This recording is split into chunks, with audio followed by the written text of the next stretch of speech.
Bonjour à tous. Bon alors une vidéo un peu spéciale puisque ça va être une vidéo d'un nouveau genre.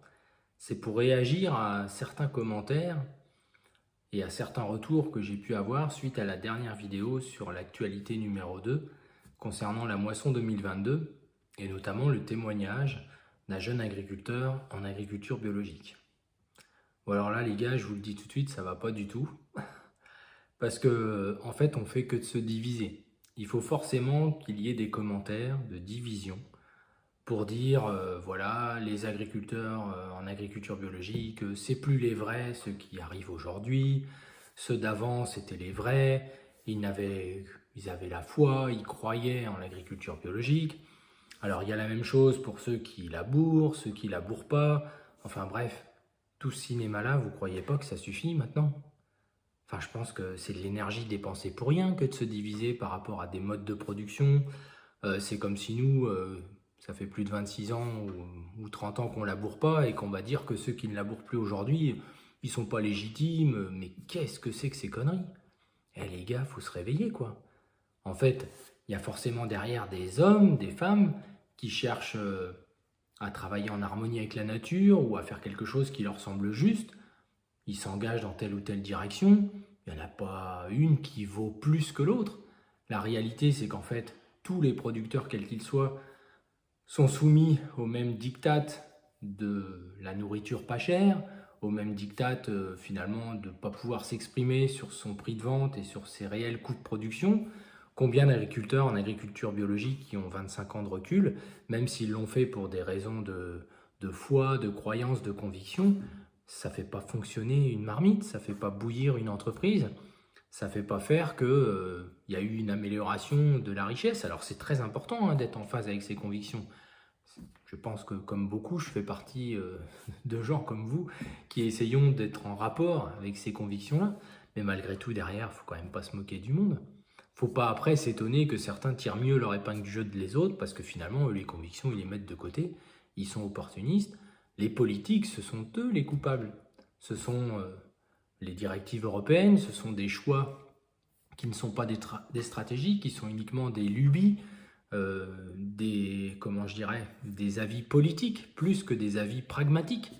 Et donc, il ne faut pas s'étonner que certains aient pu saisir la solution pour s'en sortir. Alors, quand je vois que certains ont placé ce jeune, je tairai son nom, parce que je ne vois pas pourquoi, il y en a des dizaines comme lui, des centaines même, qui se sont engagés en agriculture biologique parce que ils ont eu des conseils divers et variés, voire des pressions financières et bancaires pour leur dire si tu te convertis en agriculture biologique, là on va te suivre. Mais les gars, ceux qu'on critiquait là, combien se sont installés en mentant sur la réalité de leur stratégie d'installation, sur le fait que papa il avait déjà une grande surface et qu'en fait ah oui, mais il faut installer un jeune, alors on s'installe sur 100 hectares, mais on ne dit pas que papa derrière il en a peut-être 300 ou 400 et qu'un jour on va reprendre les terres à papa. On ne dit pas que quand on crée un nouvel atelier de diversification, en réalité il y a la grand-mère et la cousine qui vient travailler le week-end pour tenir la boutique de vente directe. Alors les gars, arrêtez de perdre votre temps avec des commentaires inutiles et qui vous font juste transmettre votre aigreur ou finalement votre sentiment que vous appartenez à ces gens de juste cause, etc. Parce que pour X raisons, vous êtes le vrai agriculteur bio ou le vrai ceci ou le vrai cela. Tout ça, c'est du vent, les gars. On est tous, les gars, les filles, il faut pas que j'oublie ça, les gars, les filles, on est tous des producteurs, quels qu'ils soient d'ailleurs, des gens qui faisons les choses, qui essayons de les faire le mieux possible. Et en fait, la réalité, c'est que c'est en ayant cette diversité de niveau de production, cette diversité de façon de faire, qu'on aura de la richesse. Ce n'est pas en mettant tout le monde dans le même entonnoir, tout comme les plus convaincus de l'agriculture biologique ou les plus convaincus de l'agriculture intensive. Les deux ne sont pas forcément durables, c'est-à-dire qu'aujourd'hui, il y a des gens, ils sont en train d'arroser alors qu'il fait 40 degrés, je pense qu'ils le font parce qu'ils veulent récupérer les derniers quintaux, les derniers kilogrammes de grains, alors que ça, c'est pas du tout en phase avec la nature, bien évidemment. Bien évidemment, il y a un moment, il faut des limites.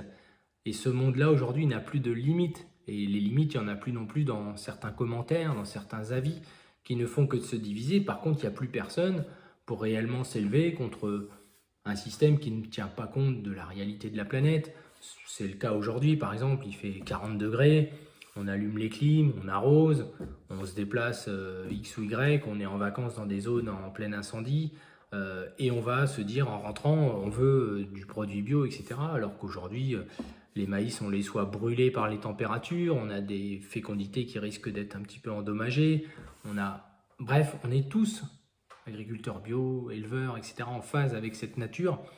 Et les reportages à la télévision qui viennent juste expliquer que ça va mal, etc. Mais en fait, il faut qu'à un moment, tout le monde comprenne que tout le monde s'en fout, en fait. Chacun ses problèmes. La réalité, c'est ça.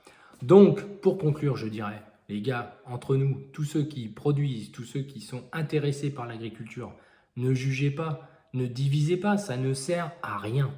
Par contre, soyez un peu plus rebelles, arrêtez de courber le dos, arrêtez de croire que vous avez la solution technique. D'ailleurs, souvent tout est relié à la technique, comme si demain il y avait une solution miracle qui fait que on s'en sort 10 fois mieux que les autres. C'est un mensonge.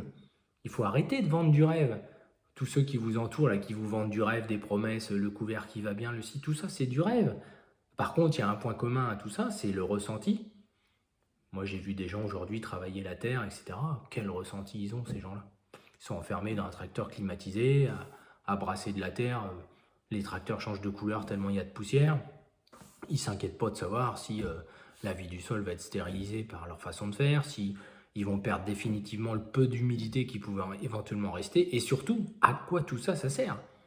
Donc, à quoi tout ça, ça sert d'envoyer des commentaires négatifs sur un jeune qui s'est installé, qui espérait juste vivre de son métier et qu'il n'y a pas à juger puisque la supercherie existe? Évidemment que de faire croire que l'agriculture biologique, ça va être l'avenir, tout comme faire croire que l'agriculture conventionnelle, ça a été une ruine et que ça a détruit la planète et ça a empêché les gens de vivre et voir c'est responsable des cancers et pourquoi pas des puces sur les chiens.